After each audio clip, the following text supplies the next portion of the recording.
Good morning, Fort McMurray, Wood Buffalo, and the rest of the world. You've tuned in to the Mac City Morning Show. I am your host, Elliot Pierre. We're going to start today's episode off the same way we start every episode off, with a moment of gratitude. I know you could be doing a million other things with your time, and the fact that you spend it with us truly does mean the world to me. So thank you. On that note, Tanner, hit him with the intro.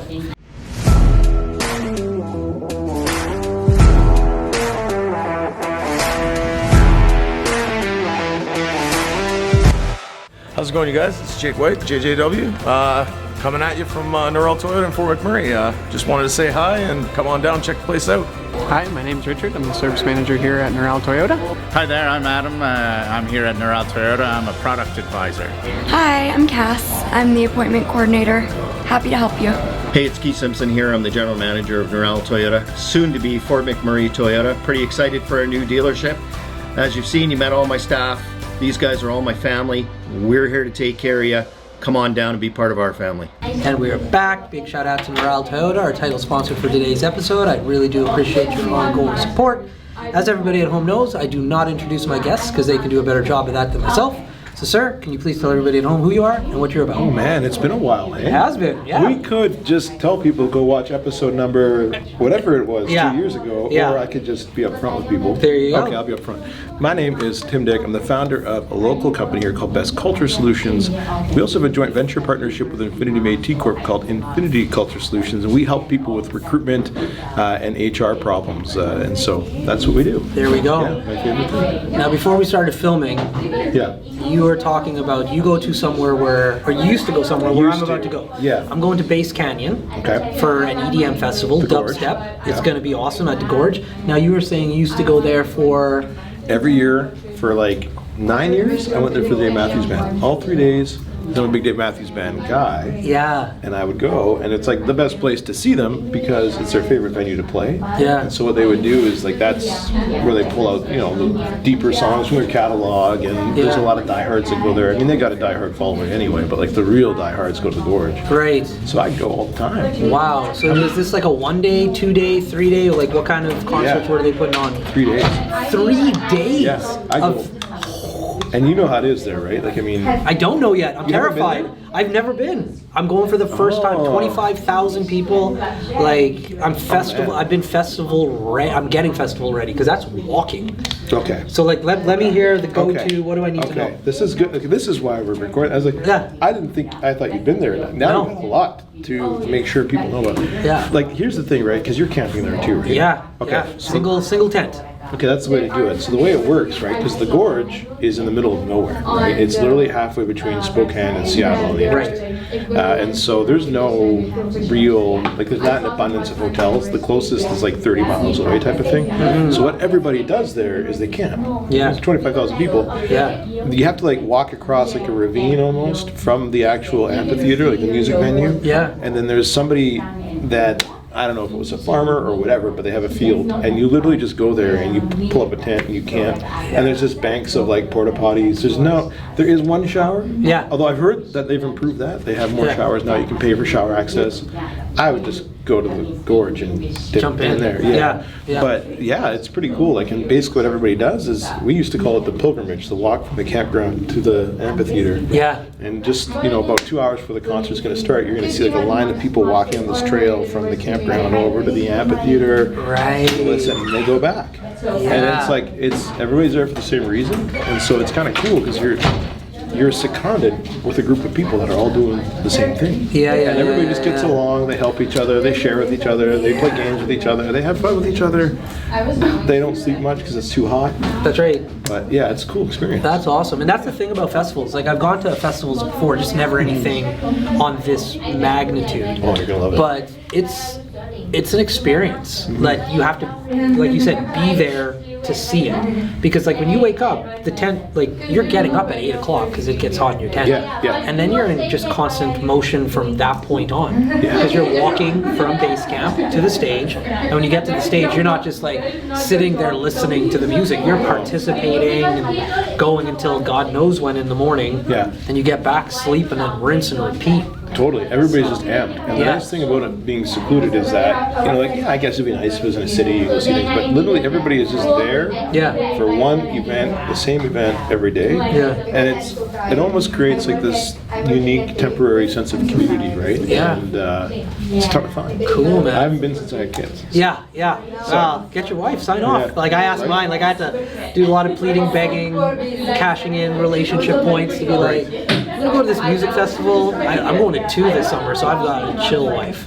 So how old are your kids again? I forget. Yeah, I've got a 5-year-old, Yeah. I've got a 3-year-old, and I've got a 9-month-old. Oh yeah, you're not going anywhere No, anytime soon. no. Oh, wait. We're good. Yeah, we can That's wait. hilarious. Yeah. Now, outside of being a full-time father and an old-school concert goer, Yeah. how's the human resource thing going? Oh, thanks for asking. Yeah, it's been what, 2 years since we've done this. Almost longer. You're one of our first 100 guests, and we're almost at 700 now. So it's been a while since we sat down and chatted. When you first did it, you weren't new, but you were within the first year and a Oh, half yeah. ish, if If not that. earlier. Yeah. To so yeah. No, you're how's it bang on. going? So we did this. So pretty soon it'll be 3 years since I pulled the pin on a corporate career to do this. Yeah. And yeah, when we first met, I was well within the first year, if not first 6 months, to be honest. Yeah. I think. But it's been going great. I mean, I'm still here. Yeah, that's for a right. reason, right? Yeah. So it's been awesome, and the community has been good to us. We've grown a lot in the last few years. One of the biggest pieces of that is our partnership with Infinity Métis Corp, which has been amazing. Good group of people to work with that are doing things for the right reasons. Yeah. And we couldn't be happier to partner with them, and that's Yeah. been good. But no, I mean, we're growing. It's been awesome. We've had chances to work all over the place, and not just in Fort McMurray, but we've had chances to make a difference in places like New York City and Tampa, Florida. And yeah, so it's been pretty Cool. cool. And I've had chances to travel with that. And it's That's been really sweet. fun. Really Now, when it comes to human resources, I call when I was in human resources the golden era of HR. Why is that? Just because there was money. So Okay. I was giving people jobs, I was recruiting. Right. So when you get to give somebody from the East Coast or all the way in Europe a job where it literally changes their life because of the money that was being earned and still is being earned in Fort McMurray for that matter. That's what I got to deal with. I didn't have to deal with the layoffs. I didn't have to deal with the obviously I had to fire people all Yeah. of the time, but Yeah. nowadays it's a completely different work environment that I the internet wasn't a thing like it is now when I was Yeah. in human It's resources. changed. Yeah, I remember going to courses to learn about Facebook and LinkedIn and how we could incorporate it as a business just because I was Right. young at the time. Yeah, yeah. And they were just go to these things. And I was like, okay, I'll figure. And so I was there when it was being created. But how do you navigate the world in human resources now with people messaging on Mondays being oh, I got a case of the Mondays. And you're just yo, you can't put that online about the company. Yeah. That was I didn't have to deal with it often, but now it must be like a nightmare. Well, it's funny you say that because, I mean, how do you deal with it? I mean, I guess you just kind of find ways to. I mean, one thing about having good HR, right, is that there are HR departments or HR professionals that are just here to transact, right? Yeah. They treat people transactionally, get them in, get them out, get them what they need, And that's not my approach. And you know this is that if you do HR right and you do it well, it's about having a deliberate, comprehensive people strategy that actually drives your operation if you're doing it right. Yeah. And it can be the secret to having profound operational success, financial success, and all that stuff. It's because at the end of the day, when a business isn't going well, it's always a people problem. Yep. Always. Yep. And so, in order to do HR deliberately, you really, really, really need to stay on top of the trends, right? And the mindset that is required to do HR deliberately has not changed. It will never change. That's right. Right? Are you focused on hiring people right, training people right, and treating people right? What changes is the variables, right? Social media, right? What do you do with employees that are posting stuff about the company online and stuff like that? Yeah.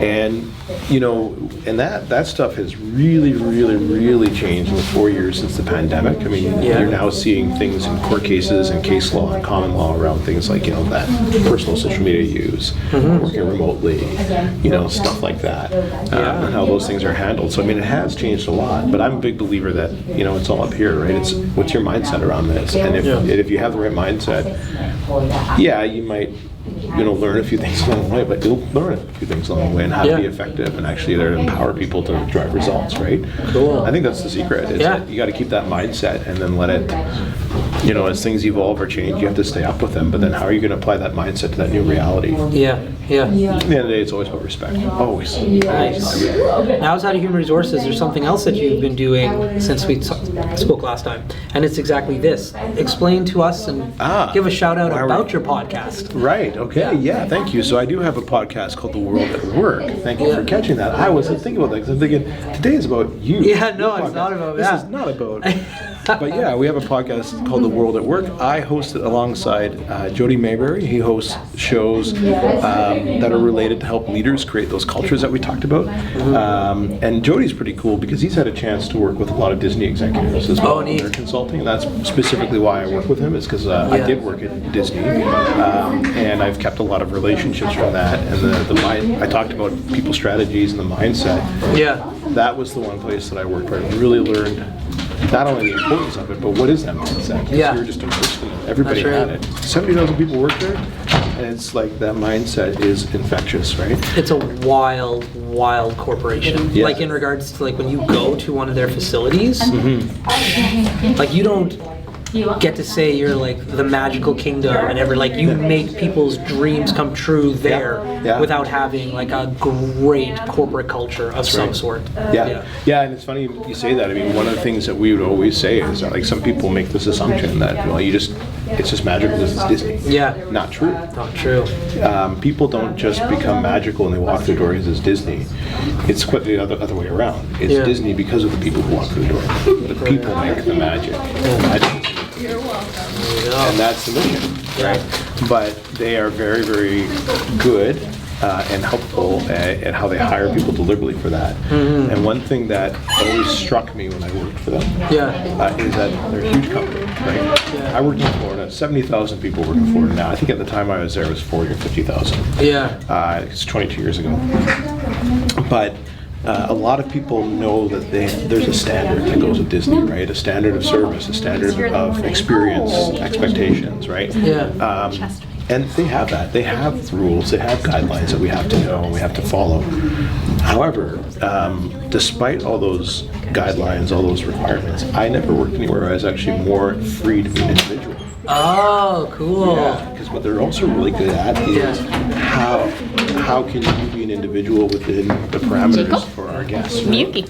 Nice to meet you. Next time we should have Miyuki on the podcast. Oh, I might get her before we left, but they're going to talk and that's going to ruin that microphone, so we're just going to wrap it up. Okay, let's do because that. these are short ones. Okay. But before I cut you loose, everybody gets a shameless shout out or plug.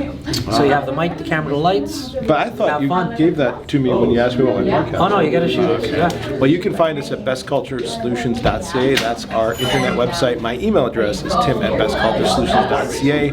We can help you solve recruitment and people challenges, and that's just our thing. And check out the World of Work podcast. It's good to see you again. go. You too, man. Yeah. Well, Fort McMurray, Wood Buffalo, the rest of the world, that's been another episode of the Max City Morning Show. From the bottom of my heart, thank you for tuning in. Big shout out to our title sponsor, Miral Toyota, as well as Carrie from Patchouli Rose, and the beautiful people at Coldwell Banker. We really do appreciate your ongoing support.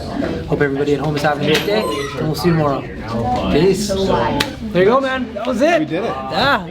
Well, I feel accomplished. Hi everyone, it's Carrie with Patchouli Rose here at Thickwood Barbershop. If you're wondering what to get your loved one this season for Valentine's Day, I make an all-natural anti-aging skin serum called Good Skin. It's good for men and women, and it's available for purchase here at the barbershop, downtown at the Corridor Shops and Events, and on my website. Thank you for your support.